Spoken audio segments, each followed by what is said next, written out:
Hello guys, welcome back to my channel. তো আরেকটি mini blog নিয়ে তোমাদের সাথে চলে এসেছি। অনেক দিন থেকে কোনো ব্লগ মিনি ব্লগ কিছুই দেওয়া হচ্ছিল না চ্যানেলে। তো অনেক দিন অপেক্ষা করার পর চলে এসেছে ফাইনালি আমার ভাগ্নির বিয়ে, পিসাতো দিদির মেয়ের বিয়ে। তো এখানে কালকেই ওর বিয়ে, আর আজকে ওকে আইবুড়ো ভাত খাওয়ানো হচ্ছে আইবুড়ো ভাত খাওয়ানোর মধ্যে কী কী আইটেম দিয়েছি: মাছ, মাংস, ডাল, পনির তরকারি, পায়েস, মিষ্টি, মাছ ভাজা, শাক ভাজা, বেগুন ভাজা, আরও অনেক কিছু। আর বাইরে হচ্ছিল প্যান্ডেল, আর প্রচণ্ড গরম ছিল, তার কারণে আমি কোনো রকম সাজুগুজ করিনি।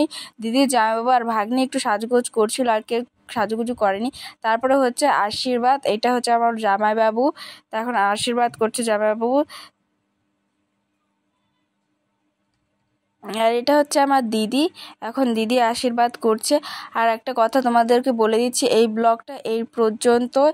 নেক্সট হচ্ছে মেহেন্দির অনুষ্ঠান, বিয়ে, রিসেপশন, বাসি বিয়ে, সব কিছুই তোমাদের সাথে শেয়ার করবো। তো ব্লগটা কেমন লাগলো লাইক কমেন্ট শেয়ার করে চ্যানেলকে সাবস্ক্রাইব